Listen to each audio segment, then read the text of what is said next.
Graça e paz do Senhor Jesus, amém?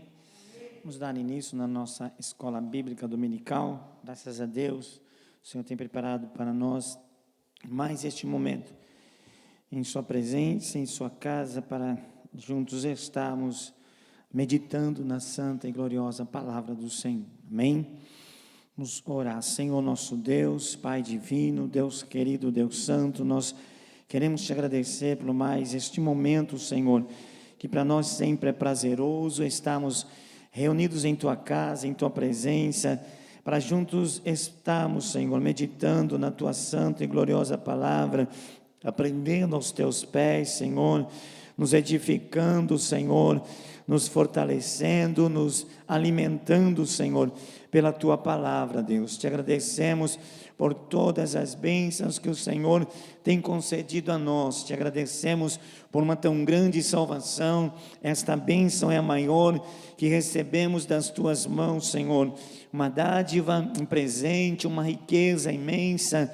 Deus eterno, tomamos posse pela Tua graça, Senhor, pela Tua infinita bondade e misericórdia, porque sabemos que nada merecíamos nas Tuas mãos, Senhor, mas o Teu amor para conosco nos alcançou, nos perdoou, nos justificou e nos colocou em uma posição maravilhosa, assentados em regiões celestiais, em Cristo Jesus. Tudo isso devemos a Ti, Senhor, por isso que Te louvamos, Te adoramos, exaltamos ao Teu glorioso e santo nome, Senhor.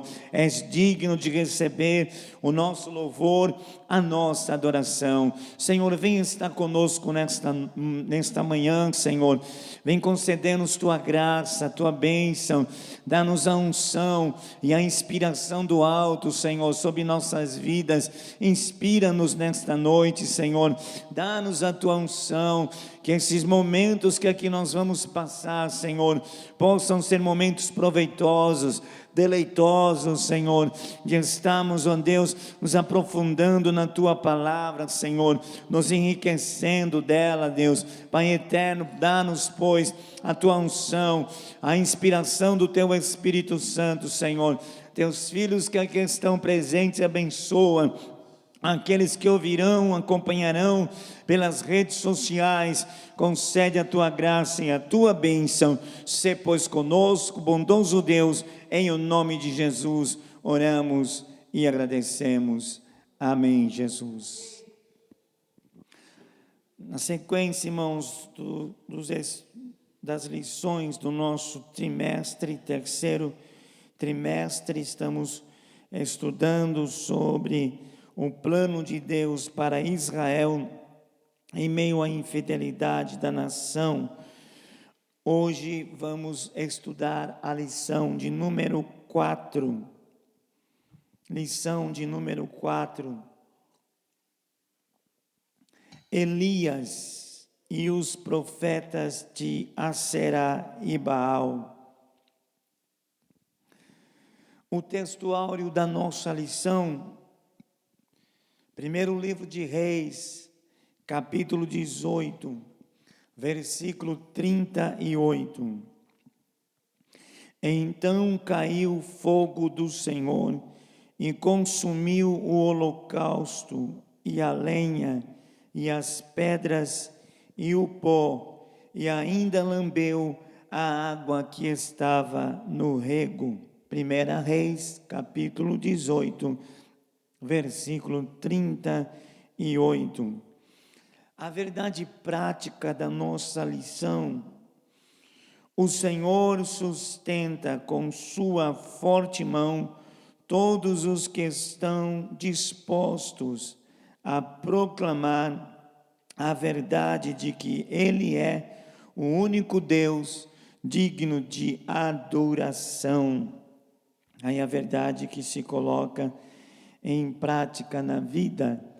O Senhor dá sustentação, sustenta com sua forte mão, com seu poder, todos aqueles que estão dispostos a proclamar, a anunciar a verdade de que Ele, Deus, é o único Deus digno de toda honra, toda glória, todo louvor, toda adoração. A leitura bíblica em classe. Primeiro livro de Reis, capítulo 18, do versículo 22 ao 24, versículo 26, 29, 30, 38, 39, e no capítulo 19, do versículo 8 até o 14. Leiamos. A começar de 1 Reis, capítulo 18, versículo 22.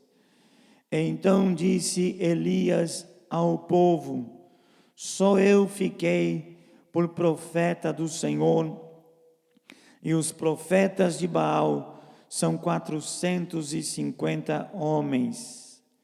Deem-se-nos, pois, 2 bezerros, e eles escolham para si um dos bezerros, e o dividam em pedaços, e o ponham sobre a lenha, porém não lhe metam fogo, e eu prepararei o outro bezerro, e o porei sobre a lenha, e não lhe meterei fogo. Então invocai o nome do vosso Deus, e eu invocarei o nome do Senhor. E há de ser que o Deus que responder por fogo, esse será Deus. E todo o povo respondeu e disse: é boa esta palavra. Versículo 26. E tomaram o bezerro que lhes dera, e o prepararam, e invocaram o nome de Baal, desde a manhã até o meio-dia, dizendo: Baal, responde-nos. Porém nem havia voz, nem quem respondesse, e saltavam sobre o altar que se tinha feito. Versículo 29. E sucedeu que, passado o meio-dia, profetizaram eles, até que a oferta de manjares se oferecesse. Porém não houve voz, nem resposta, nem atenção alguma. Então Elias disse a todo o povo: chegai-vos a mim. E todo o povo se chegou a ele, e reparou o altar do Senhor que estava quebrado. Versículo 38. Então caiu o fogo do Senhor, e consumiu o holocausto, e a lenha, e as pedras, e o pó, e ainda lambeu a água que estava no rego. O que vendo todo o povo, caiu sobre os seus rostos, e disse: só o Senhor é Deus, só o Senhor é Deus. Capítulo 19, primeiro livro de Reis, versículo 8. Levantou-se, pois, e comeu e bebeu, e com a força daquela comida, caminhou 40 dias e 40 noites até Horebe, o monte de Deus. E ali entrou numa caverna, e passou ali a noite. E eis que a palavra do Senhor veio a ele. Ele disse: que fazes aqui, Elias? E ele disse: tenho sido muito zeloso pelo Senhor, Deus dos exércitos, porque os filhos de Israel deixaram o teu concerto, derribaram os teus altares e mataram os teus profetas à espada. E eu fiquei só, e buscam a minha vida para me atirarem. E ele lhe disse: sai para fora e põe-te neste monte, perante a face do Senhor. E eis que passava o Senhor como também um grande e forte vento que fendia os montes e quebrava as penhas diante da face do Senhor. Porém, o Senhor não estava no vento, e depois do vento, um terremoto. Também o Senhor não estava no terremoto. E depois do terremoto, um fogo. Porém, também o Senhor não estava no fogo. E depois do fogo, uma voz mansa e delicada. E sucedeu que, ouvindo a Elias, envolveu o seu rosto na sua capa e saiu para fora e pôs-se à entrada da caverna. E eis que veio a ele uma voz que dizia: que fazes aqui, Elias? E ele disse: eu tenho sido em extremo zeloso pelo Senhor, Deus dos exércitos, porque os filhos de Israel deixaram o teu concerto, derribaram os teus altares e mataram os teus profetas à espada, e eu fiquei só, e buscam a minha vida para me tirarem. Amém, irmãos? Podeis assentar. Bom, esta lição é a sequência da lição anterior. Domingo passado, aqui estivemos e estudamos sobre Acabe e o profeta Elias. Hoje, nós vamos detalhar um pouco mais o confronto, o desafio lançado por Elias, amando de Deus. A gente não pode, nós não podemos deixar, irmãos, de frisar que Elias não fez nada da sua cabeça, da sua mente. Ele está na total direção de Deus. É Deus quem está dirigindo o profeta. Foi ideia de Deus, foi pensamento de Deus este confronto, este desafio.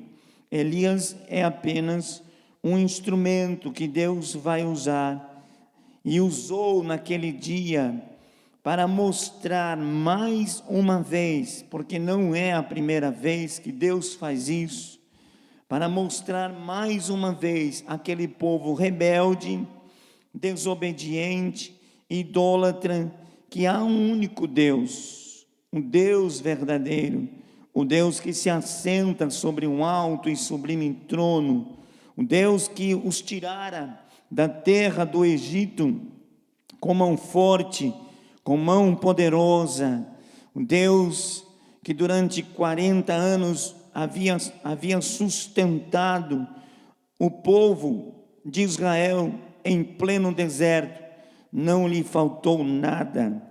Muitas vezes e por diversas ocasiões, este povo, irmãos, é tentado a se prostrar diante de deuses estranhos, diante de deuses pagãos. Deus havia dado uma ordem a Israel, que quando eles entrassem na terra de Canaã, na terra prometida, eles teriam que expulsar todos os moradores da terra, não poupar as suas vidas. A ordem de Deus era essa, era clara: destruição de todos os deuses pagãos daquelas nações. Esta foi a ordem de Deus. Porém, eles não fizeram nenhuma e nem outra coisa, nem expulsaram totalmente as nações, muitos deles ficaram habitando junto com eles, e nem destruíram os deuses das nações, tomaram para si e se encurvaram diante destas divindades. A Bíblia, amados irmãos, nos mostra um conceito principal, um princípio, que Deus ele não reparte a sua glória com mais ninguém. Deus, amados irmãos, Ele nos quer totalmente, inteiramente entregue a Ele. Deus não aceita nos dividir, coração dividido entre Deus e outras coisas. E no caso de Israel, entre Deus e aqueles deuses pagãos.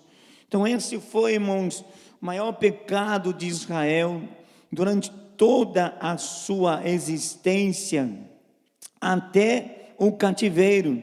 No cativeiro eles foram curados desse pecado, dessa transgressão. Quando voltaram do cativeiro, nunca mais colocaram deuses estranhos para adorar.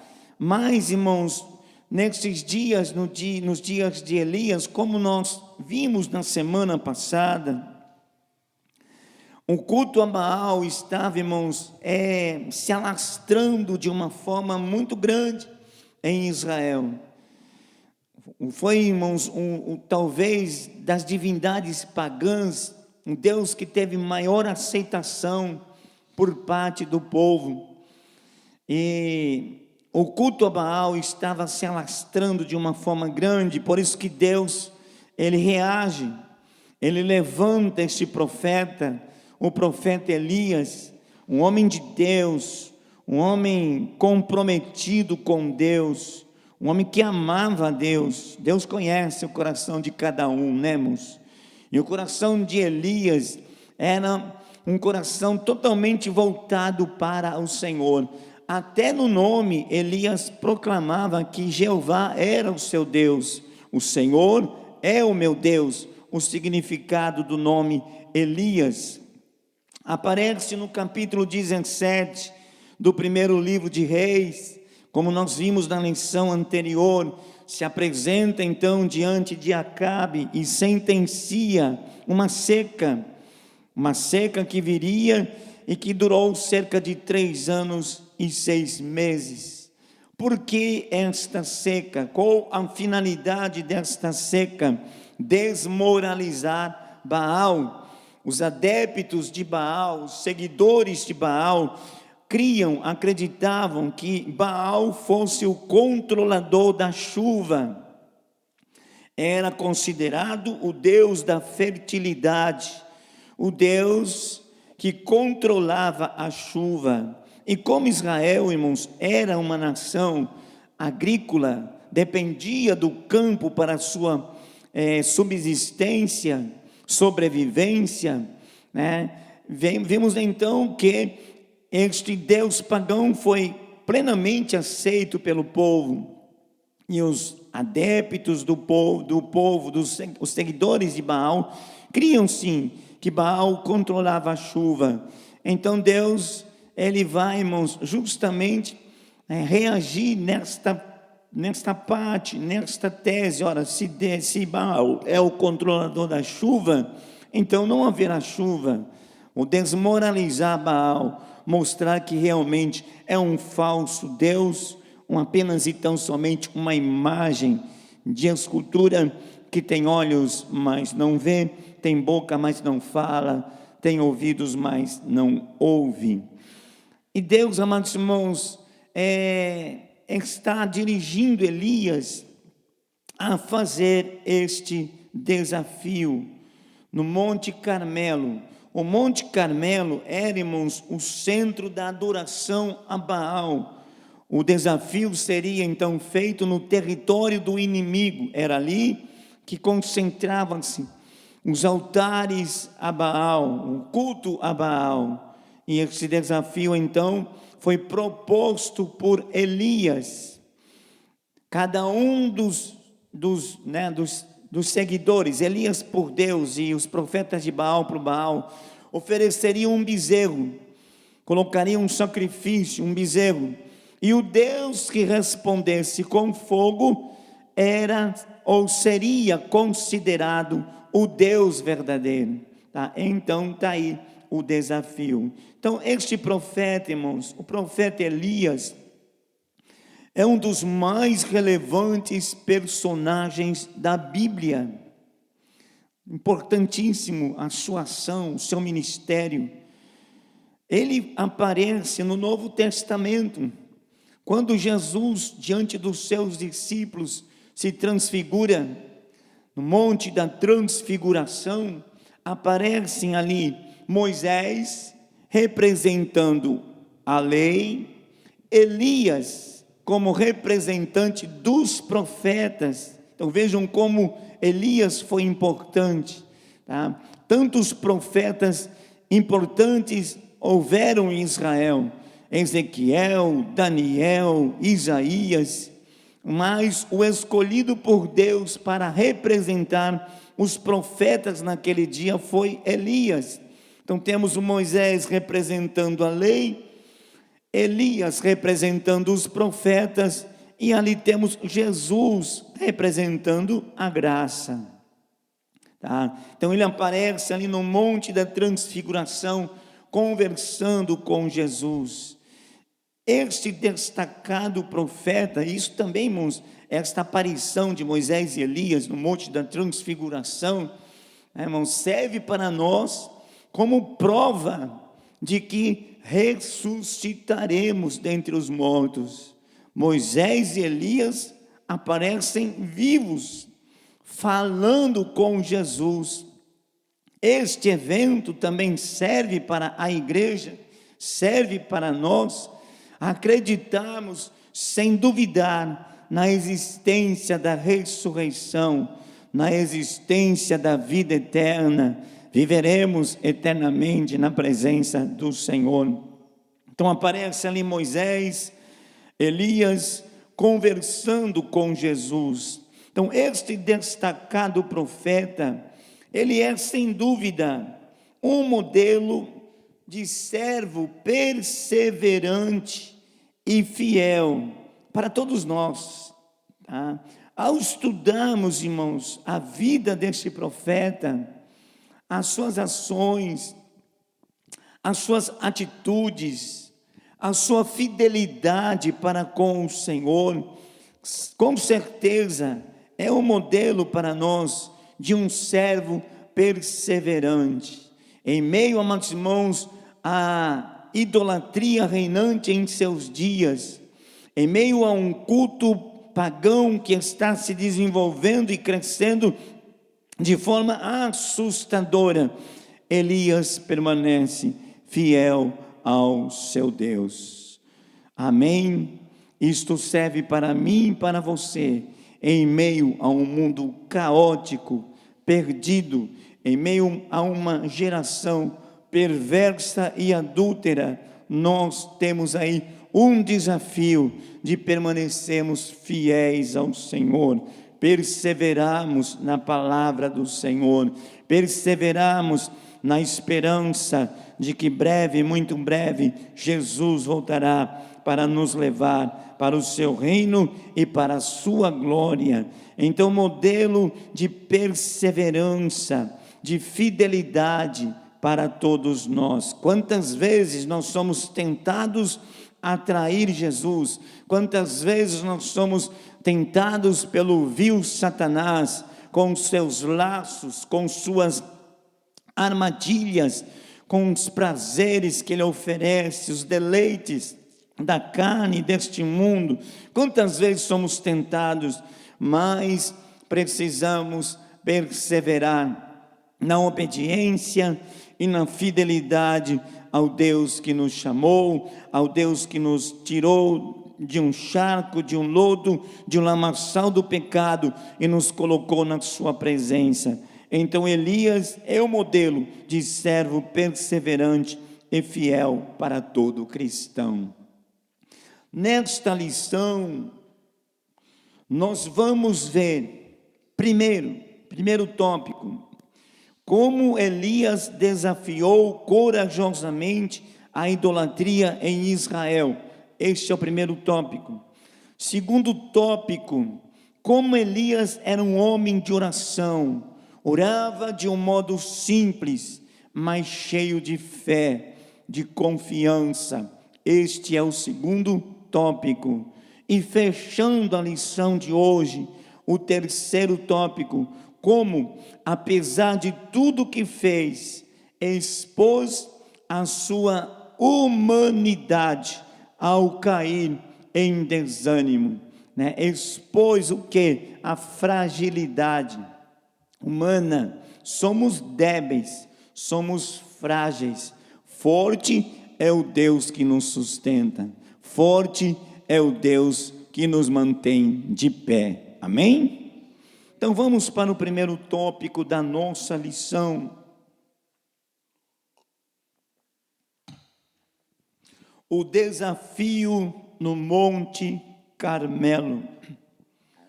O zelo de Elias o pôs diante de um confronto. Devido à apostasia do povo e à falta de liderança espiritual do rei Acabe. O que seria apostasia? O que é apostasia? A apostasia é se afastar de Deus, é se afastar da palavra de Deus, é dar crédito a heresias, é tomar para si conceitos que confrontam a palavra, é seguir falsos mestres, é andar de braços dados com a mentira, com a falsa doutrina, com o falso ensinamento. Isto é apostasia. Aqueles que apostatam da fé são aqueles que se afastam da sã doutrina, da palavra do Senhor. São aqueles que Paulo disse, têm comichões nos seus ouvidos, não guardam mais a palavra, não andam mais segundo a palavra, porém começam a dar crédito à mentira, a heresias. Isto é apostasia, se afastar de Deus, se afastar da sua palavra. E nos dias de Elias reinava a apostasia. O povo estava afastado de Deus, o povo estava se curvando diante de Baal. Então, devido à apostasia do povo e à falta de liderança espiritual do rei, Acabe, meus irmãos, era um dos maiores transgressores, não tinha como influenciar o povo a buscar a Deus, a seguir a Deus, se ele mesmo estava cortado, afastado de Deus, um idólatra. Era um rei, devia levar o povo à presença de Deus, deveria conduzir o povo à adoração a Deus. Mas Acabe, todos nós sabemos da sua índole, da sua postura de um homem ímpio, de um homem que jamais, irmãos, amou a Deus e jamais quis servir ao Senhor.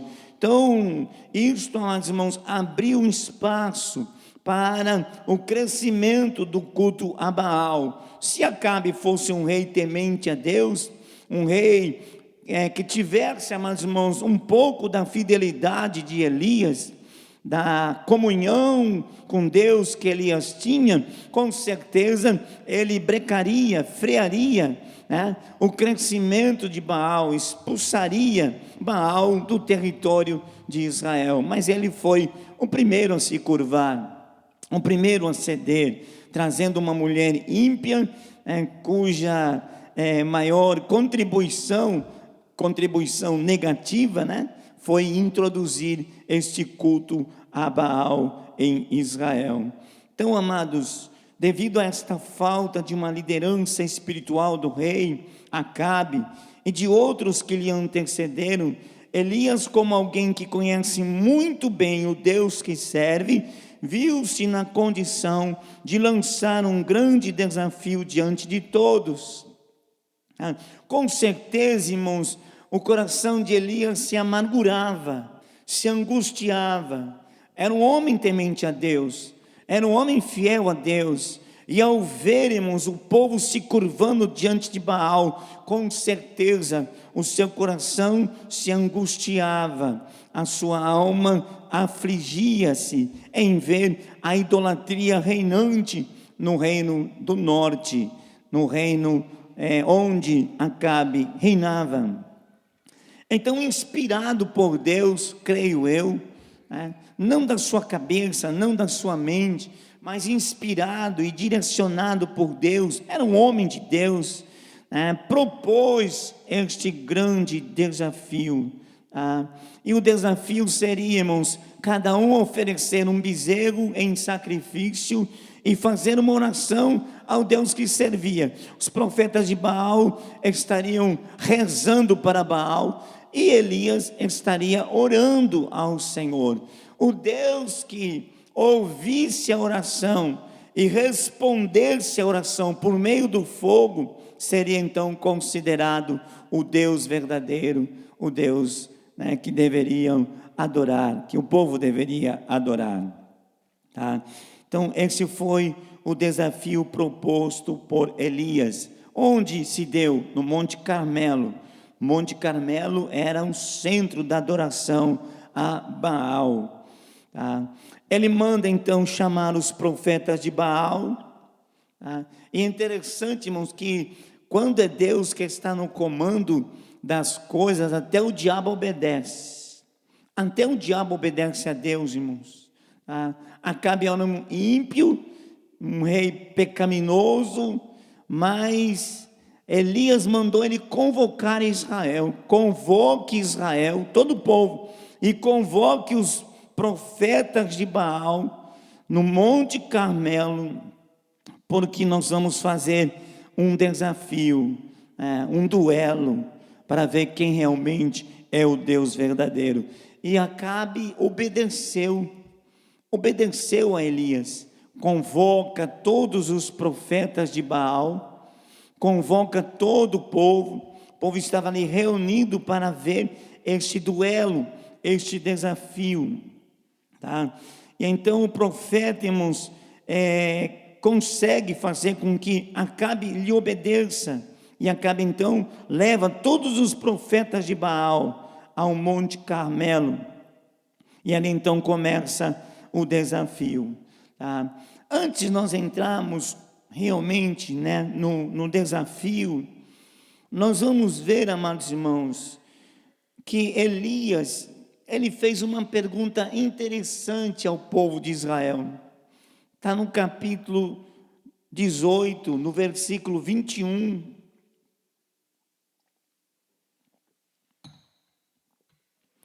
Quando ele diz assim: até quando cocheareis entre dois pensamentos?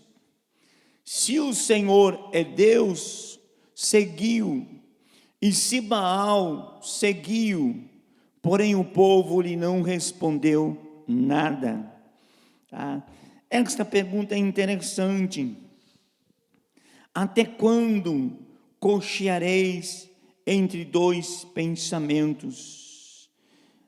Esse pensar aqui, de pensamento, pensar para decidir ou escolher algo, é como pôr as coisas em uma balança para se avaliar o peso de cada uma. Ora a balança pende para um lado, ora pende para o outro. O povo estava cocheando entre dois pensamentos. Elias está propondo: vamos colocar numa balança, servir a Deus ou servir a Baal? O que é melhor para nós? O que é certo? O que é correto? Elias está falando ao povo para que o povo pense, analise o que é certo fazer, que atitude correta deveremos ter. Estamos balançando entre dois pensamentos. De um lado temos Baal e do outro nós temos o Senhor. Elias está fazendo o povo, irmãos, pensar. Nós fomos dotados por Deus com a capacidade de pensar. Pensar, irmãos, analisar as coisas com critério, com cuidado, tá? Para ver o melhor caminho, a melhor direção a ser tomada. Ele está dizendo, vamos pensar um pouco. Temos de um lado Baal, né? Um Deus novo, apareceu aqui há pouco. E do outro lado temos o Senhor, Jeová dos exércitos. Vamos analisar um pouco a situação. O que Baal fez por nós? Para que a gente possa segui-lo, para que vocês se curvem diante dele. O que fez Baal por nós? Nada. Do outro lado temos o Senhor Jeová dos exércitos. O que fez o Senhor por nós? Aí tem muitas coisas. O Senhor nos tirou da terra do Egito, éramos escravos lá. O Senhor nos libertou com mão forte, com mão poderosa. O Senhor nos conduziu pelo deserto 40 anos e nunca nos faltou nada.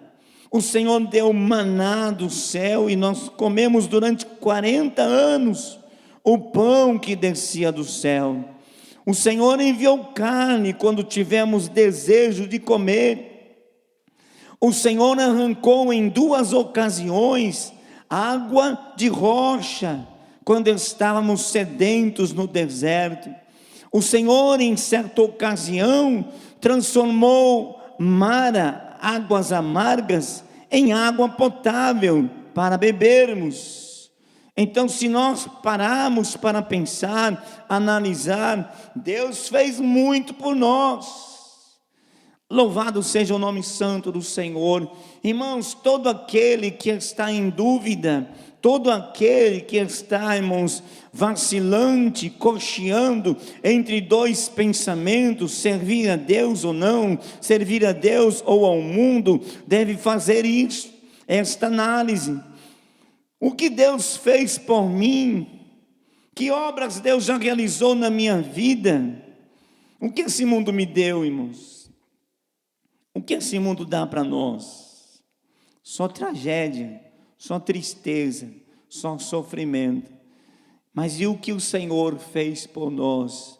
Ele nos tirou do Egito espiritual. Ele nos tirou da lama, do lago de pecado, do lodo de pecado, e nos colocou assentados em regiões celestiais em Cristo Jesus. Quantas pessoas, irmãos, vacilantes, quantas pessoas em dúvida, quantas pessoas voltando atrás, quantas pessoas seduzidas pelos prazeres desta vida, seduzidas pelo pecado, deixando Deus de lado, se afastando de Deus. Assim estava o povo de Israel, e ele está falando para eles: pensem um pouco, analisem. Baal não fez nada por nós, ao contrário, Deus sempre esteve conosco. Deus é fiel, Deus é verdadeiro. Eu acho que todo cristão, irmãos, que se encontra em dúvida, vacilante, deveria fazer esse exercício que Elias propôs aqui, né, nesse texto. Pensar, analisar, o que Deus já fez por mim. Se eu for para o mundo, irmãos, o que eu vou ter no mundo? Só tragédia, só tristeza. Melhor para mim, para você, para nós, é permanecer fiel ao Senhor. Amém? Bom, outra coisa, tá? Cochear, tá? Então ele diz assim: até quando cocheareis entre 2 pensamentos? O que é cochear? Cochear significa mancar como um coxo, capengar, claudicar, pender de um lado para o outro. Isto é cochear. Quem cocheia dá um passo e se inclina para a direita, e no próximo passo se inclina para a esquerda. É por isso que cochear entre 2 pensamentos tem um sentido figurado de hesitação, vacilação, hesitante, vacilante. Isto era o que Elias quis dizer sobre a situação espiritual do povo de Israel, cocheando entre dois pensamentos: a quem nós vamos servir? Deus ou Baal? Outros já diziam: não, a gente pode servir os dois ao mesmo tempo, ficamos com Deus e ficamos com Baal. Pensamento de muitos hoje: querem Deus, mas querem o mundo também. Querem servir a Deus, mas não querem se despojarem do mundo, se afastar do mal, do pecado. Querem as duas coisas ao mesmo tempo. Só que não há como servir a Deus e as riquezas ao mesmo tempo. Abra sua Bíblia em Mateus capítulo 6, versículo 24.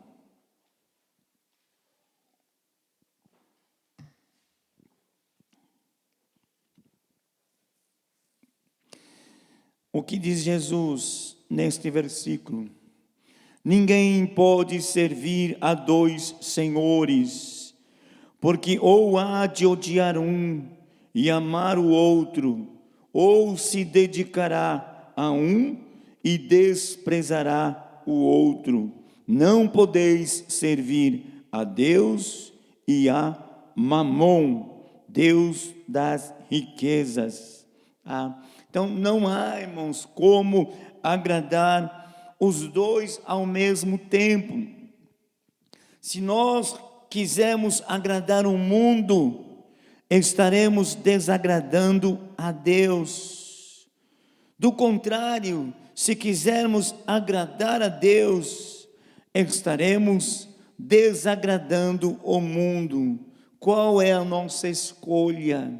O que nós não podemos ficar é cocheando entre dois pensamentos, pensando ser possível agradar aos dois ao mesmo tempo. Há que se fazer uma escolha. É isso que Elias está propondo ao povo naquele dia, ao lançar esse desafio. O povo teria que escolher. Não dá para continuar servindo a Deus e ao mesmo tempo se curvando diante de Baal, oferecendo pela manhã sacrifício a Deus e à tarde oferecendo sacrifício a Baal. Então este é o propósito desse desafio: levar o povo a ver, a enxergar, a perceber que só existe um Deus digno de louvor e digno de toda adoração. Amém, irmãos? Então este é o propósito deste desafio. O povo não tinha resposta para esta pergunta, estava em dúvida sobre quem de fato era o verdadeiro Deus. Não deveria estar, né, irmãos? Não deveria pairar nenhum tipo de dúvida no coração deles. Deus já havia dado, né, inúmeras demonstrações de graça, de poder, tinha feito coisas tremendas no meio deles. Então não havia, né, irmãos, não havia justificativa plausível para esta dúvida, para eles estarem cocheando entre dois pensamentos. O mesmo dizemos a nós. Não existe, não pode pairar nenhuma espécie de dúvida em nosso coração em relação ao Senhor. Nós precisamos, amados irmãos, segui-lo integralmente. Deus tem dado inúmeras demonstrações a mim e a você de que Ele é o verdadeiro Deus, o Deus a quem devemos adorar. Amém? Bom, continuando, o problema de não saber a quem adorar, este triste dilema espiritual, se faz presente todas as vezes que o povo de Deus se envolve com a idolatria, pois os que adoram ídolos não conseguem enxergar o verdadeiro amor e cuidado divinos, uma vez que, a despeito de terem todas as características de divindade, esses pretensos deuses não passam de ilusão inventada pelo homem. Entretanto, mesmo sendo falsos, estes ídolos exercem muita força e influência sobre o coração do homem, tornando-o tão ignorante quanto eles próprios. Falando em idolatria, vale a pena destacarmos que os ídolos não precisam ser necessariamente físicos, imagens, representações. Eles podem estar camuflados no coração humano a fim de controlarem as decisões e toda a vida de uma pessoa. Jesus nos alertou sobre isso. Então, amados, idolatria não é, irmãos, apenas e tão somente um culto a imagens, adoração a deuses pagãos. Tudo que na tua vida, tudo que no teu coração é mais importante do que Deus, configura-se em idolatria. Há pessoas que são, amados irmãos, idólatras, prestam, se curvam diante de imagens de escultura, e comumente nós olhamos e dizemos: o idólatra é aquele que se curva diante de uma imagem de escultura. Mas aquele que ama o dinheiro também é um idólatra. Aquele que é preso pelo dinheiro. Há um presbítero alforino que costumava muito dizer que o dinheiro é um ótimo servo, mas ele é um péssimo senhor. Nós não podemos viver escravizados pelo dinheiro, pela cobiça, pela ganância de possuir riquezas, Enfim, tem muitas pessoas presas a isso, Tudo que no teu coração for mais importante do que Deus, configura-se em idolatria. Irmãos, nós só temos e devemos adorar ao Senhor. Amém? Nós amamos nossa família, nós amamos os nossos irmãos, mas adoração somente ao Senhor. Somente a Deus devemos adorar. O povo de Israel estava, irmãos, dividido. Eles estavam, irmãos, sem saber o que fazer, cocheando entre dois pensamentos, pensando ser possível servir a Deus e também a Baal. E Elias então lança esse desafio. Elias tinha certeza de que Deus era com ele, e por isso ele propôs esse desafio. O Deus que respondesse com fogo deveria ser adorado. Os que andam com Deus não precisam desafiá-lo para testarem sua lealdade e seu amor. Tais pessoas são tão íntimas de Deus que são impelidas, guiadas, conduzidas em seu coração para aquilo que o Senhor quer fazer. Elias não está fazendo aquilo para ele, não, irmãos. Fazendo esse teste, desafiando, propondo esse desafio, não era para ele. Elias tinha comunhão com Deus. Elias sabíamos que o Deus verdadeiro era o Senhor Jeová dos exércitos. Era para o povo, irmãos. Esse desafio era lançado ao povo que estava cocheando entre dois pensamentos. Não é o caso de Elias. Elias era um homem de Deus, era um homem fiel a Deus, um homem que perseverava em servir a Deus. Ao lançar esse desafio, Elias não está com nenhuma dúvida em relação a quem é o Deus verdadeiro. Ele sabe que o Senhor Jeová é o Deus de Israel, é o Deus verdadeiro. O desafio que ele está propondo é para o povo, para despertar o povo, para abrir os olhos da nação que estava se curvando diante de Baal. Então a finalidade do desafio não era, irmãos, porque Elias tinha dúvida, então precisava fazer esse teste com Deus. Senhor, responde com fogo para que eu creia que tu és Deus. Não, Elias tinha plena consciência de que era, irmãos, um servo de Deus, e que Deus verdadeiro só havia um, o Deus de Israel.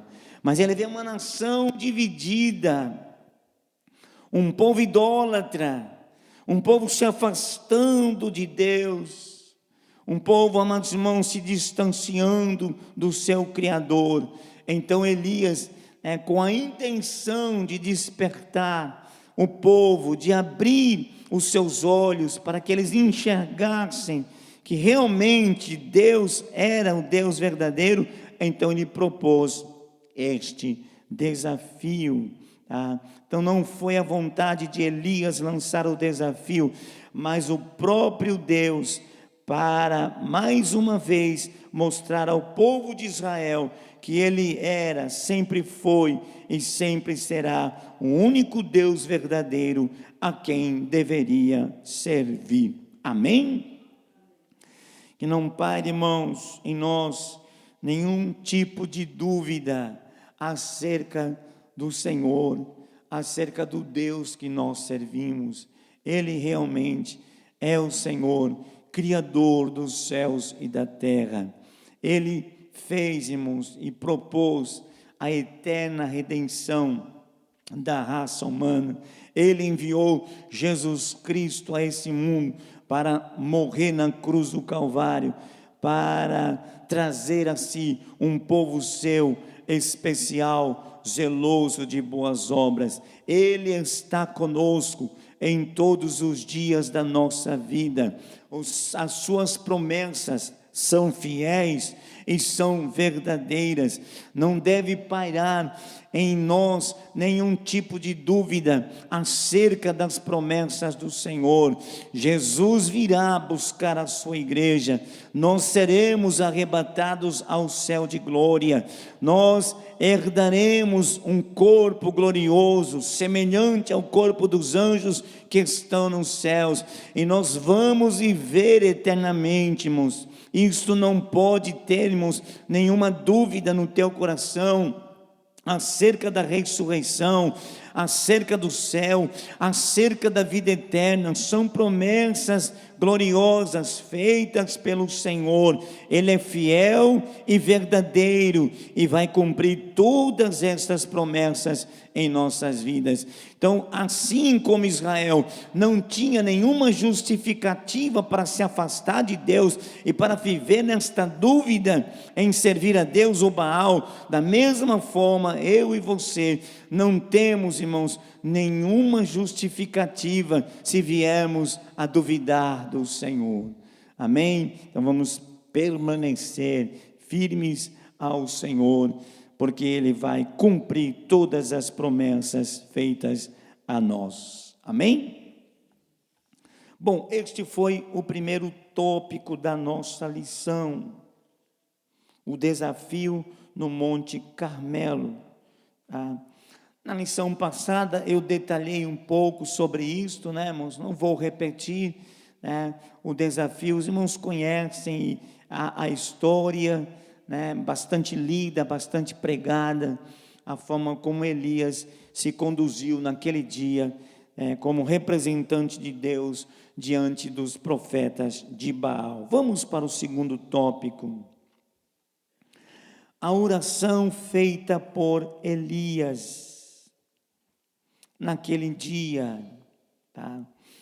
Então nós temos aqui algumas etapas a percorrer junto com Elias, antes da oração. Primeiro, os profetas de Baal tentaram e não conseguiram. Baal não respondeu, jamais responderia, né? E eles até o meio-dia tentaram obter alguma resposta de Baal, mas não obtiveram. Chega a vez de Elias. Diante da impossibilidade de resposta de Baal aos apelos de seus adoradores, Elias começou os preparativos para a operação do milagre. A primeira coisa que fez foi reparar o altar do Senhor, que estava quebrado. Interessante isso, irmãos.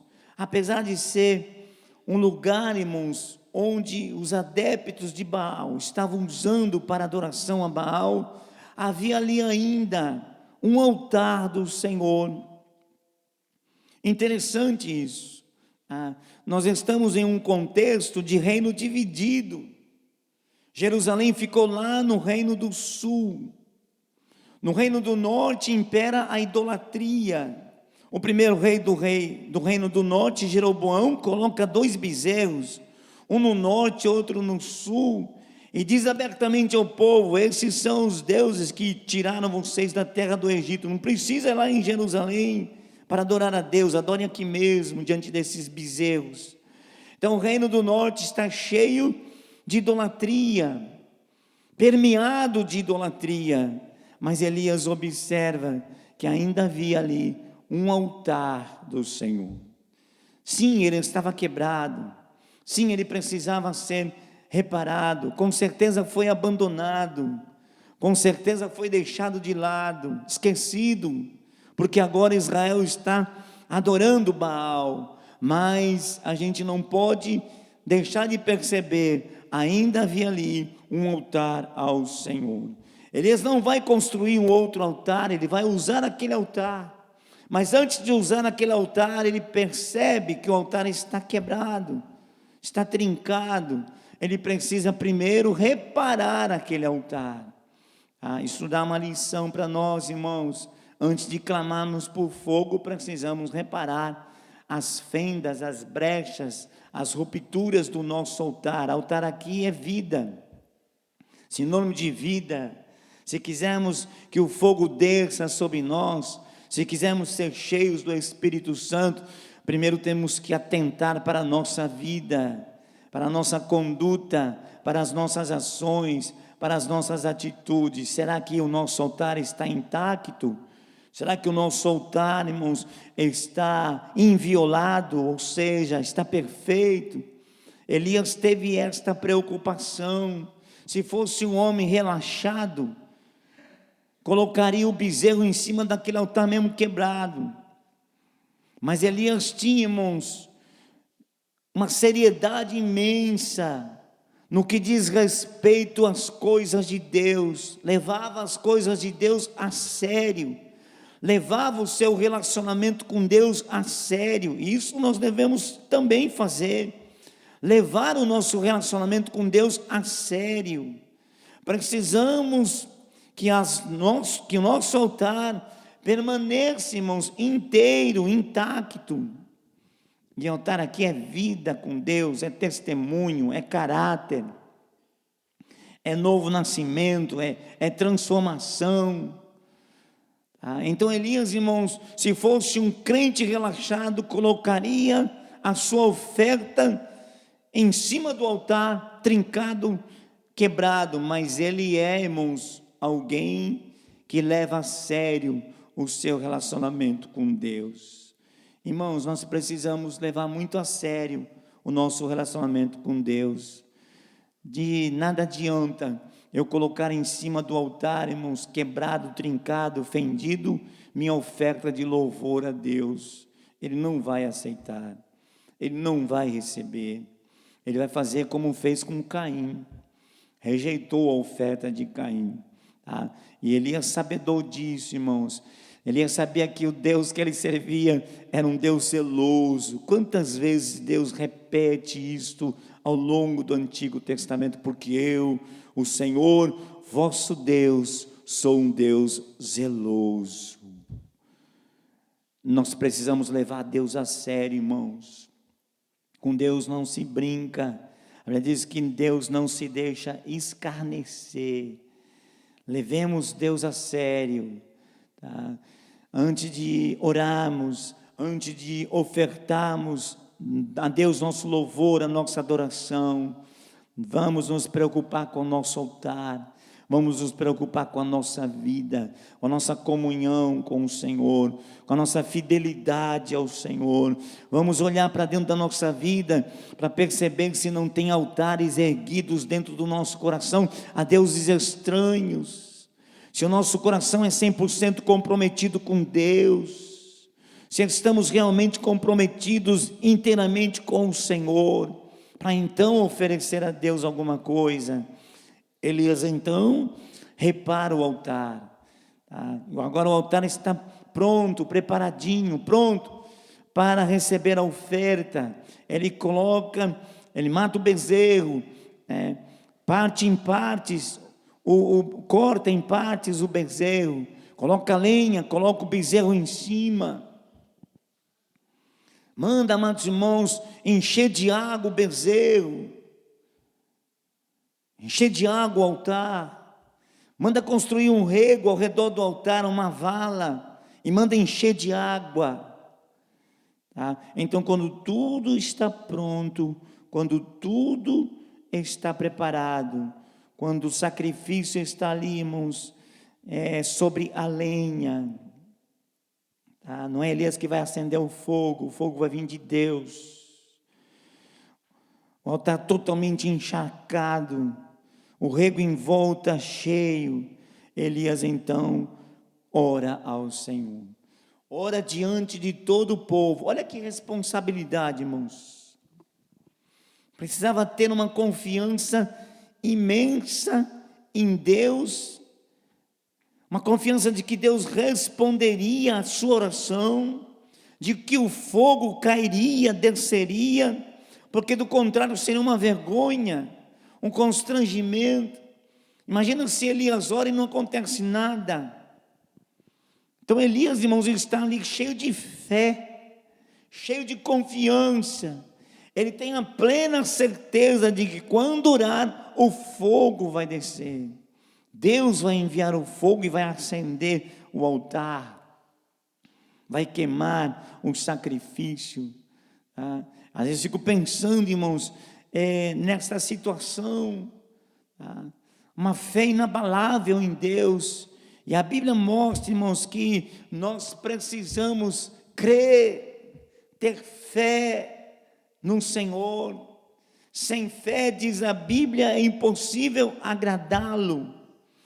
A Bíblia fala que o justo viverá por sua fé.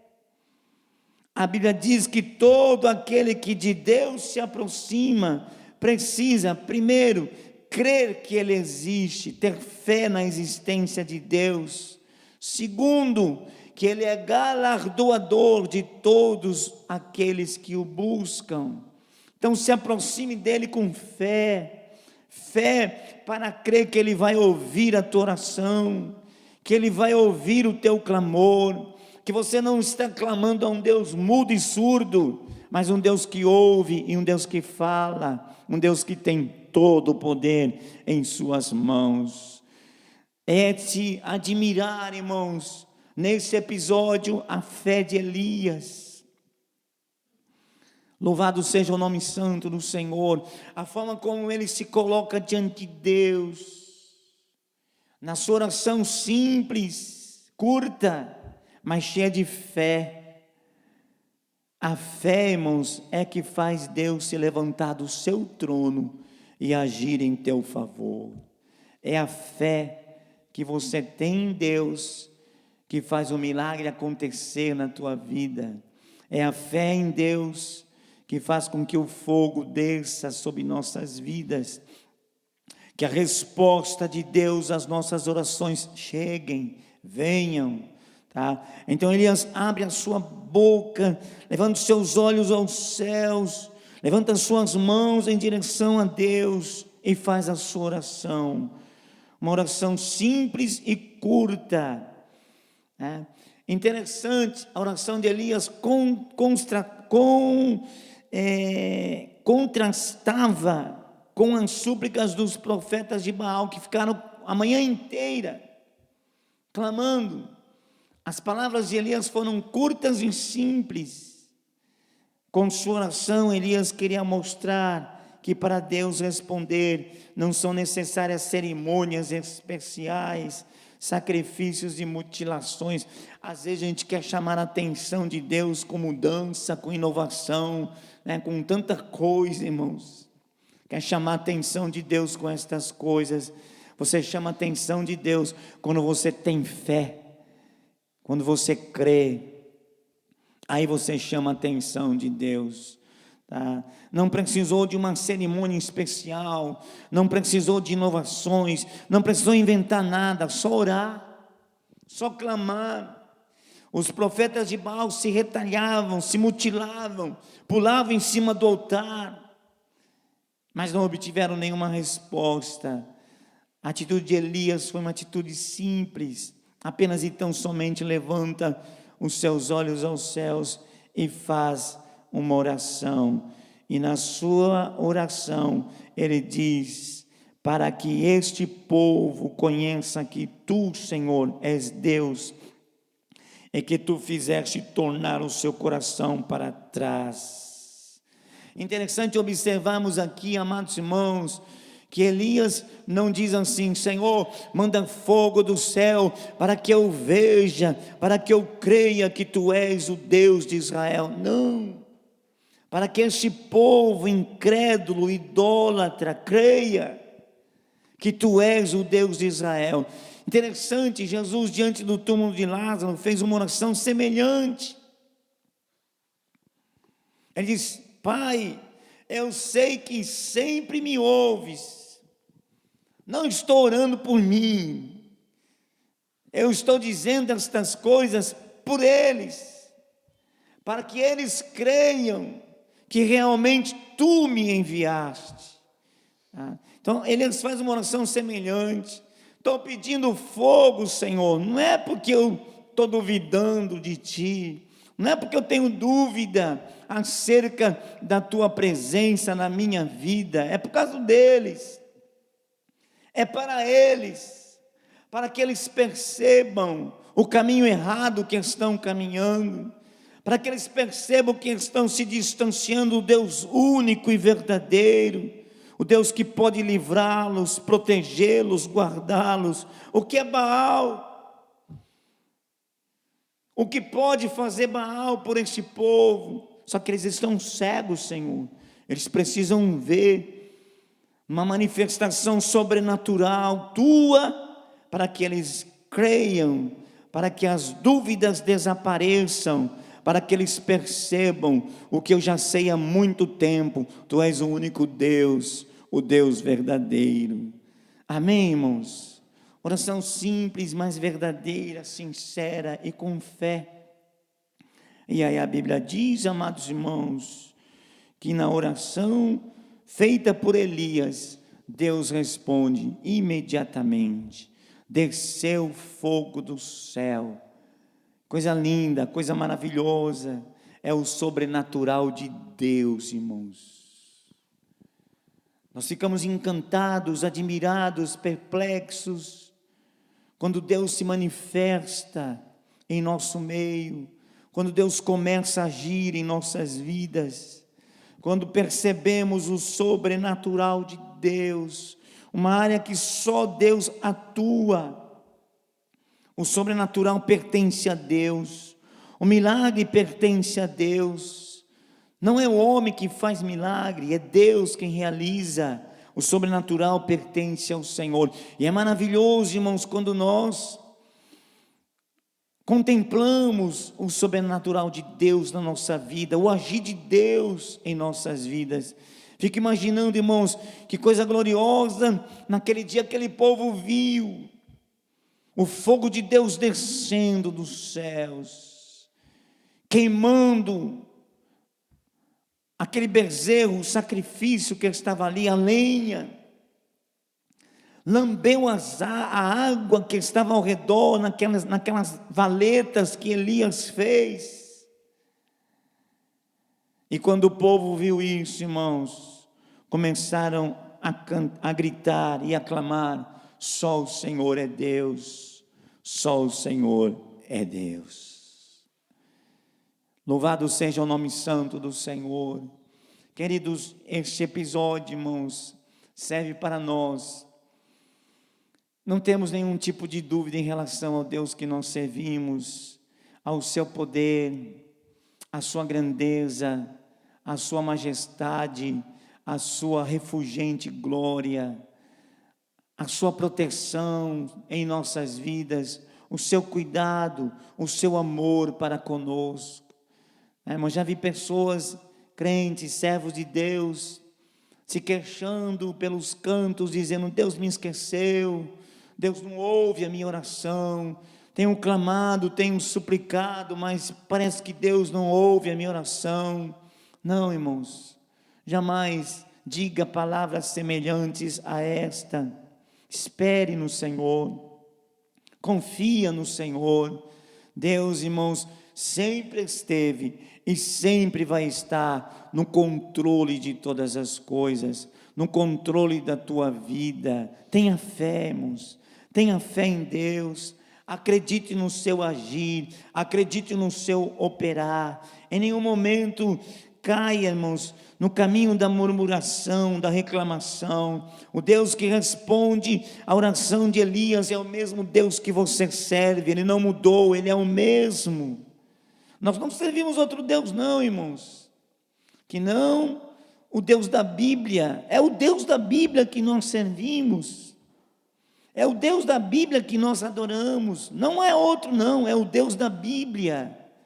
Todos esses milagres, todos esses feitos de Deus, para demonstrar que Ele é único, verdadeiro, Deus santo, Deus tremendo, estão narrados, estão escritos na palavra de Deus, para que a tua fé nele não esmoreça, para que você creia que Ele realmente é Deus e que está no controle de todas as coisas. Amém? Bom, esse foi o segundo tópico. O último tópico da nossa lição de hoje. Este último tópico, irmãos, serve para nos mostrar a debilidade humana. Serve para nós de exemplo, para jamais confiarmos em nós mesmos, no braço da carne, no nosso intelecto, na nossa sabedoria. Serve para nós, irmãos, vivemos sempre e constantemente na dependência de Deus. Deus é grande, Deus é forte, mas eu sou fraco, eu sou frágil, eu sou limitado e eu não posso me esquecer disso, porque quando eu me esqueço disso, fico soberbo, fico arrogante. E quando eu tenho, irmãos, em mim a certeza das minhas debilidades, das minhas fraquezas, o que dizia Paulo? Quando eu estou fraco, aí é que eu estou forte.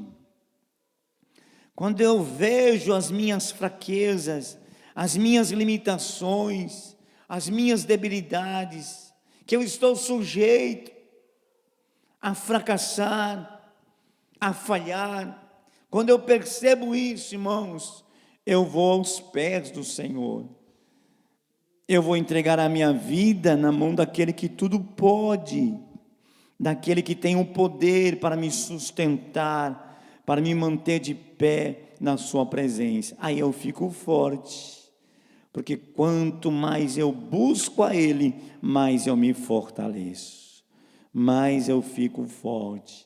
Amém? É bom viver na dependência do Senhor, irmãos. Aprendamos a viver na dependência do Senhor. Não venhamos a confiar nas nossas estratégias, nos nossos recursos. Jacó, irmãos, confiou um bom tempo da sua vida nas suas estratégias, nos seus planos. Jacó era um homem de muitos planos, planejava muito, um estrategista, mas enquanto ele viveu desta forma, irmãos, as coisas não correram bem para ele, até o dia então, que ele tem aquele encontro com Deus no Val de Jaboque, ele sai mancando dali, coxeando, mancando, mas aí ele saiu dali, aprendendo a viver na dependência de Deus, e é desta forma que nós devemos viver. Esse terceiro tópico mostra isso. De um lado, irmãos, nós temos um homem corajoso, audaz, ousado, impetuoso, que enfrenta sozinho Acabe, os adoradores de Baal, os profetas de Baal, sozinho. porque Jezabel havia matado quase todos os profetas de Deus. Elias está sozinho naquele desafio, humanamente falando. É lógico que ele não está sozinho, Deus está com ele. Quem tem Deus tem invencível. Mas ele está só, não tem um companheiro do lado para apoiá-lo, para incentivá-lo. Ele está só. E aí ele mostra o que? Fé, coragem, ousadia, impetuosidade. Em primeiro lugar, nós vemos Elias assim. Instantes depois, porque Jezabel ficou sabendo, irmãos, que Elias matara todos os profetas de Baal. E aí ela ameaçou Elias, dizendo que mataria Elias, faria com Elias o mesmo que ele fez com os profetas de Baal. E aí nós vemos, irmãos, a debilidade do homem, né? Sozinho enfrentou 450 profetas de Baal, enfrentou Acabe, enfrentou o povo, os idólatras estavam todos ali, com coragem, com ousadia, com intrepidez. Agora o que Elias vai fazer? Diante desta ameaça de morte, ele foge de Jezabel, temendo por sua vida. E aí nós vemos, amados irmãos, ele caminha, vai até Berseba, se embrenha no deserto, está exausto, está cansado, está meio que decepcionado, porque ele esperava uma conversão nacional de Israel. Um fogo desceu do céu, irmãos, e ele esperava que Israel banisse Baal e se voltasse inteiramente para Deus. No dia seguinte estava todo mundo do mesmo jeito. Isso trouxe uma espécie de frustração, de decepção a Elias. E agora ele sabe da ameaça de morte, aí ele foge, ele vai para o deserto. Ele está cansado, está exausto, decepcionado, frustrado. Ele se assenta embaixo de um zimbro, e ali ele faz uma oração. Que diferença da primeira. Olha só, irmãos, como nós estamos sujeitos a isso. A primeira oração de Elias, o fogo desceu do céu. A segunda oração de Elias, ele está entregando os pontos. Ele está pedindo morte. Ele está pedindo ao Senhor: já basta, Senhor, chega, não aguento mais. Tira a minha vida, não sou melhor do que os meus pais, acaba logo com isso, quero mais viver. Que coisa, irmãos, parem um pouco para pensar. Um dia atrás, um homem cheio de ousadia, cheio de coragem, fazendo uma oração e o fogo descendo do céu. No dia seguinte, irmãos, um homem desanimado, depressivo, exausto, cansado, querendo morrer. Isto mostra, irmãos, a nossa fragilidade. Não é assim com você? Às vezes está cheio de coragem, cheio de fé, parece que daqui a pouco, parece que tudo esmorece. Vem aquele desânimo, aquele abatimento. Faz parte, irmãos, isto para mostrar para você e para mim que nós estamos de pé pela graça e misericórdia do Senhor. Não por nossas forças, não por nosso intelecto, não por nossa sabedoria, não por nossa santidade, mas pela graça e pela misericórdia do Senhor. Uma coisa eu vejo neste evento, que Deus sabe, irmãos, e Deus conhece a nossa estrutura. Salmo 103 diz que Deus sabe que nós somos pó, frágeis, limitados, débeis, carentes, necessitados, dependentes da sua graça.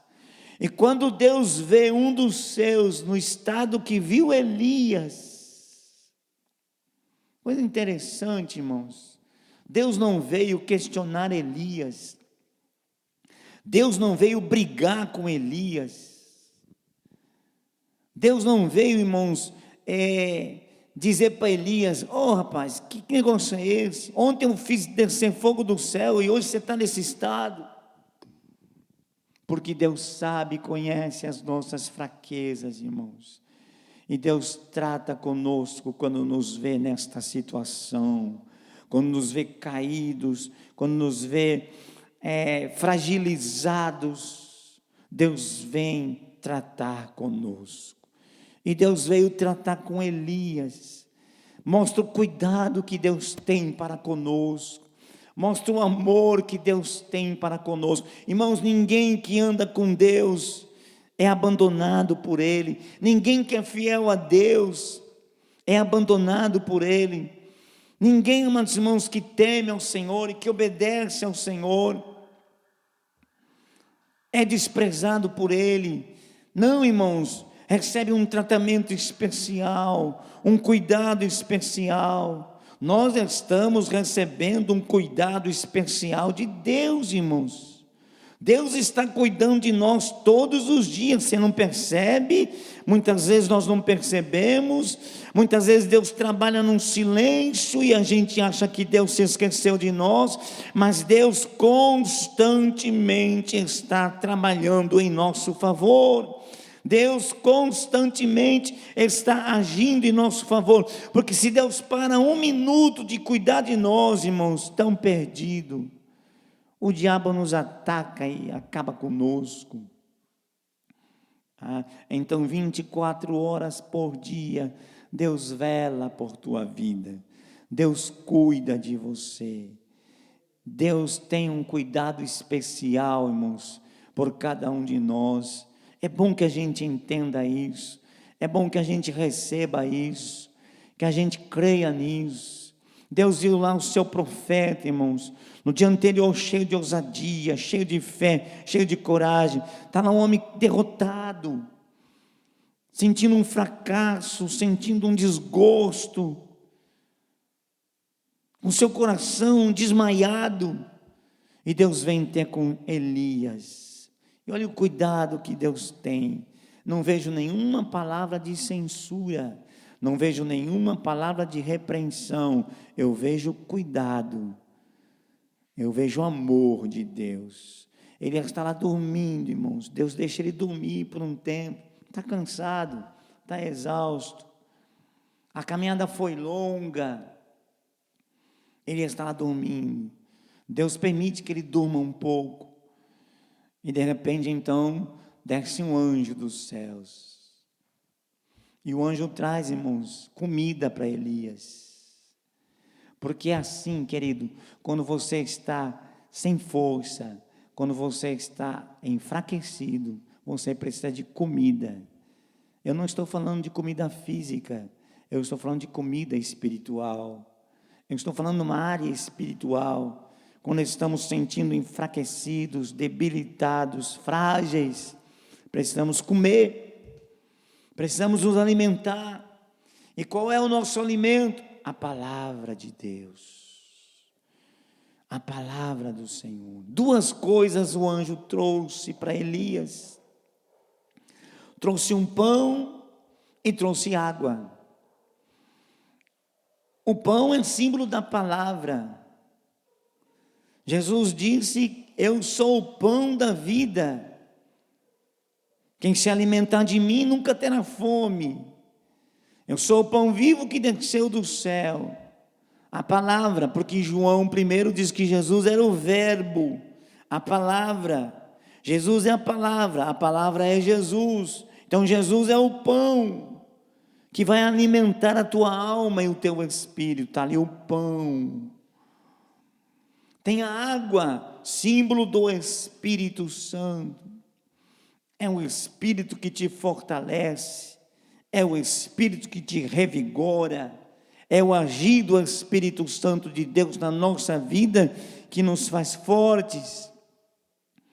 E a Bíblia diz, amados irmãos, que Deus não nos deu um espírito de fraqueza, de debilidade, mas um espírito de fortaleza e poder. É o Espírito Santo que te fortalece, que te dá graça para você vencer as tuas lutas e as tuas tempestades, provações. Tá? Então o anjo toca em Elias e diz para ele: levanta-te e come. Mais uma vez eu repito, não vejo nenhuma palavra de censura, de repreensão, vejo cuidado. Está ali o pão e está ali a água. Não me pergunte de onde o anjo pegou aquele pão. Louvado seja o nome santo do Senhor. Aleluia. Fico imaginando aí que no céu tem padaria. O pão está ali. E Elias então, irmãos, meio sonolento, meio cansado, meio enfraquecido, abre os olhos e está lá um anjo do Senhor do seu lado, trazendo pão e trazendo água. O debilitado Elias come aquele pão, bebe aquela água e volta a dormir. O anjo toca nele pela segunda vez e diz: você ainda não está bom, não está pronto ainda. Tem mais um pão e tem mais água. Levanta e come. E aí vem a palavra do anjo para Elias: levanta-te e come, porque muito comprido ainda te será o caminho. Você está querendo morrer? Você tem muita coisa para fazer. Você está querendo dar um cabo na sua vida? Deus tem muito para te dar ainda. Tem muita coisa para você fazer. Levanta-te desse desânimo. Levanta-te desse estado de depressão, de apatia. Levanta-te, cria coragem, te fortaleça. Está aqui o pão, irmãos, que nesta noite está fortalecendo a minha alma e a tua também.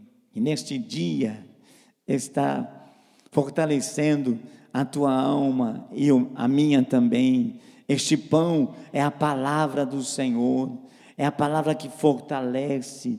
Toda vez que você vem na igreja, que você ouve a palavra de Deus, ela não é, irmãos, palavra de homem, discurso falho de homem, é palavra de Deus. Ela tem uma capacidade de te alimentar, de te fortalecer, de renovar a tua fé, a tua esperança. Por isso, irmãos, precisamos sempre estar na casa do Senhor, sempre atentos a ouvir a voz do Senhor, a ouvir a palavra de Deus, porque Deus vai te alimentar, vai te fortalecer. Não é com outras coisas não, queridos, aleluia, não é com prazeres do mundo, não. Deus fortalece você através da sua palavra.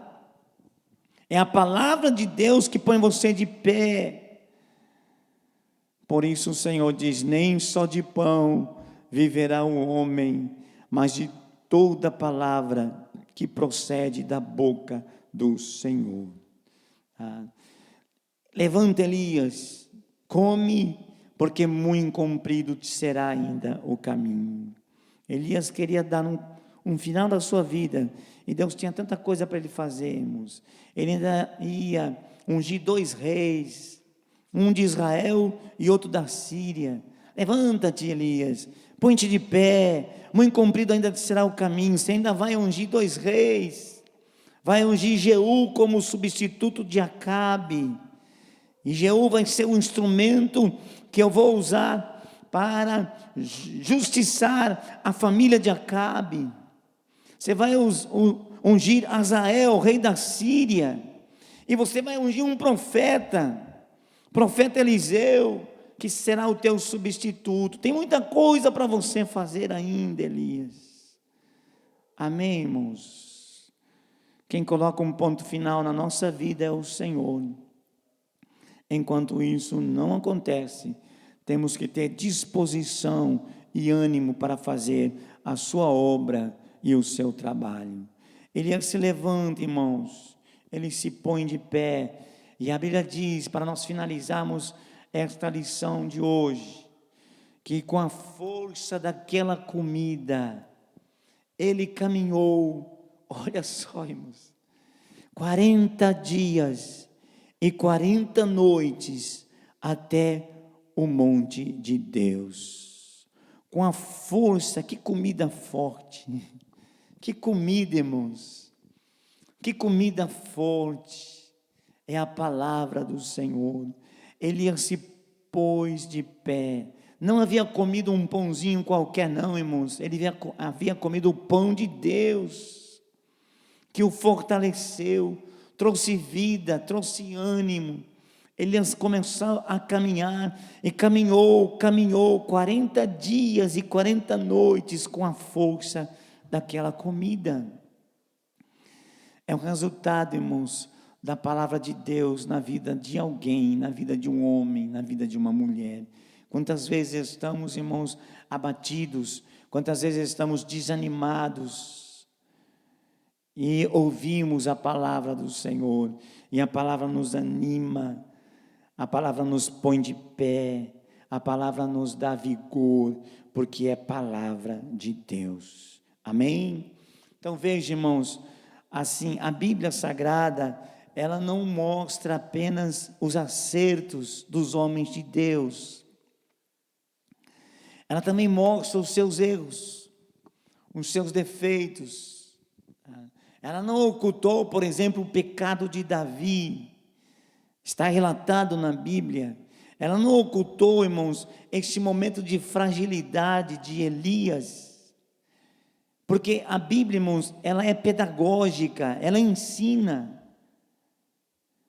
Por isso Deus não deixou de fora esses deslizes dos seus servos, mesmo homens de Deus, homens que tiveram, irmãos, uma intimidade com Deus, um comprometimento com Deus tão grande como Elias.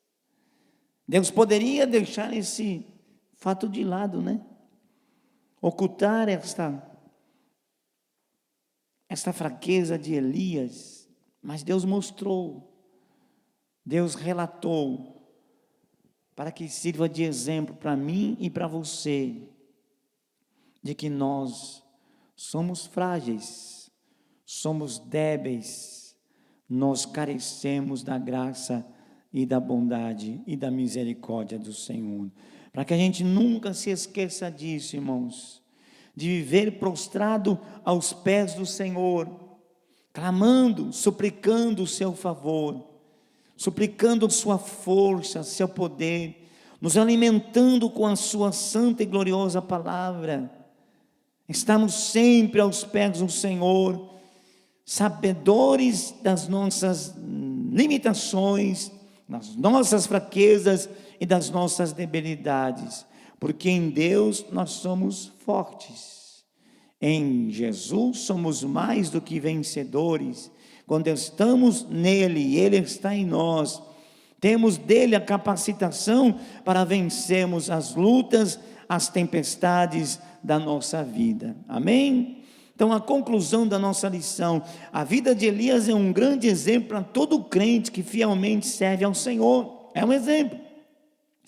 Ainda que à sua volta quase todos estejam contaminados pela idolatria e toda forma de injustiça, o cristão não pode perder o ânimo e a vontade de lutar pela causa do Senhor. Nós estamos vivendo um tempo complicado, um tempo de heresias, de falsos ensinamentos, de uma frieza espiritual que está tomando conta de muitas vidas, mas nós não podemos deixar isto nos abater, desanimar, irmãos. Nós precisamos cuidar da nossa alma e do nosso espírito, alimentando com a sua palavra, estando aos pés do Senhor. Vamos permanecer fervorosos no espírito, irmãos.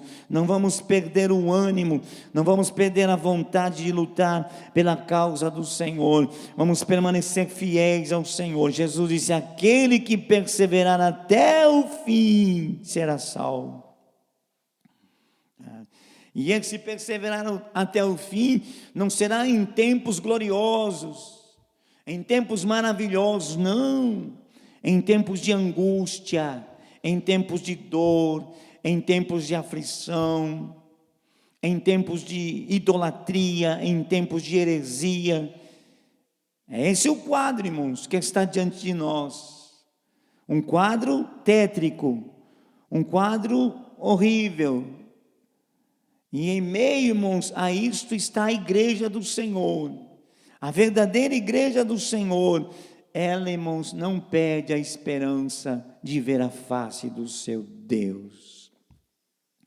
A verdadeira igreja do Senhor, ela permanece com as suas lâmpadas acesas e cheia de azeite, que é o símbolo do Espírito Santo. Amém? Então Elias é exemplo do cuidado, da fidelidade de Deus, quando o crente fiel decide seguir o que a palavra de Deus ensina, e não aquilo que a maioria acha que está certo. É um perigo muito grande, irmãos. Eu estou fazendo isso porque todo mundo está fazendo.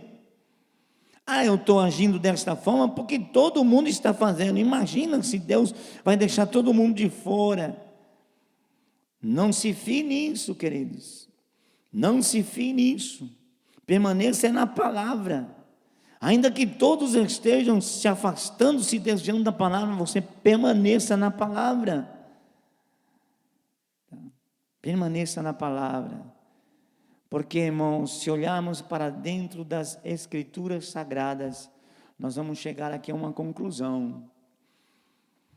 Quando Deus enviou o dilúvio à terra, apenas 8 escaparam.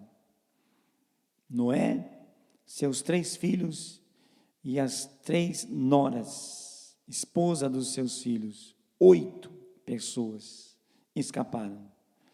Quando Deus destruiu Sodoma, Gomorra e cidades vizinhas, apenas Ló, a sua mulher e as suas 2 filhas saíram de Sodoma antes da destruição. A mulher de Ló olhou para trás e ficou convertida em estátua de sal. Então 3 escaparam, Ló e as 2 filhas.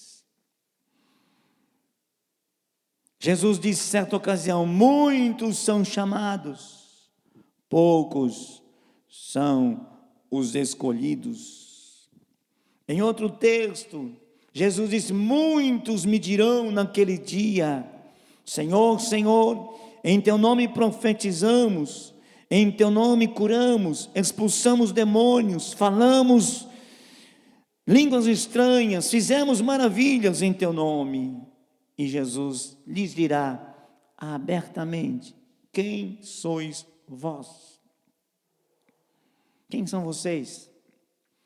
Apartai-vos de mim, vós que praticais a iniquidade. Então não se fie nesse negócio, está todo mundo fazendo. Tá? Se fie na palavra, permaneça na palavra, naquilo que você foi instruído, naquilo que você foi ensinado. Se é que você foi ensinado corretamente, permaneça na palavra, permaneça nas Escrituras Sagradas, porque diz a palavra do Senhor: passarão os céus e a terra, mas as minhas palavras não hão de passar. Então, o que era pecado, irmãos, para Deus, há 3 séculos atrás, continua do mesmo jeito, continua sendo pecado. Mas todo mundo está fazendo, mas diante de Deus continua pecado, porque Deus, ele é imutável. Deus, ele não muda, irmãos, ao sabor do mundo. O mundo muda constantemente. Dizem que evolui, eu acho que involui, porque quanto mais o mundo que diz que evolui, mais nós vemos afundado no pecado e na transgressão e na rebeldia ao Senhor. E a igreja do Senhor, irmãos, ela não tem como parâmetro o mundo, ela tem como parâmetro as Escrituras Sagradas. Precisa ter a fidelidade de Elias. Todo mundo ao redor de Elias estava se prostrando diante de Baal. Era moda, irmãos, era moda se curvar diante de Baal. Todo mundo estava fazendo, mas Elias permaneceu na fidelidade ao Deus que ele tanto amava, ao Deus que ele servia. Que você tenha, irmãos, um verdadeiro amor a Deus. O amor a Deus vai te livrar, vai livrar você do pecado, vai livrar você da transgressão e do se afastar do Senhor. Amém? Que Deus nos abençoe, que o Senhor nos ajude, irmãos, a sermos perseverantes, a sermos íntegros, né? A sermos dedicados, comprometidos com o Senhor nosso Deus. Amém? Não devemos estar vivendo, cocheando entre dois pensamentos. Sabemos e desejamos servir única e exclusivamente ao Senhor nosso Deus. Amém? Deus os abençoe em nome de Jesus. Fique de pé, vamos orar.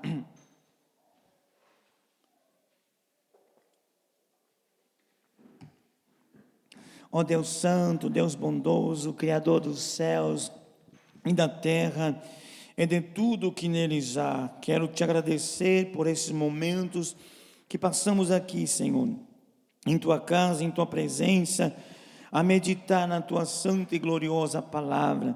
Dá-nos um coração, Senhor, voltado para ti, um coração que ama o Senhor acima de todas as coisas, que nada ocupe, Senhor, em nossas vidas o teu lugar, Senhor, que nós possamos te honrar, glorificar, exaltar ao teu santo e glorioso nome em todos os dias da nossa vida, Senhor.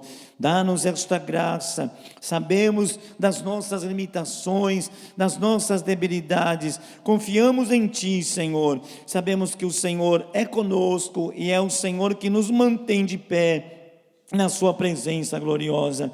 Obrigado por tudo, Senhor. Leva-nos em paz aos nossos lares, acampa teus anjos ao nosso redor. Sê pois conosco, ó Pai, em o nome do Senhor Jesus Cristo nós oramos e estas bênçãos desde já te agradecemos em nome de Jesus. Amém? Que a graça do Senhor Jesus Cristo permaneça viva e acesa em teu coração. Deus continue te abençoando em o nome de Jesus. Amém. Amém.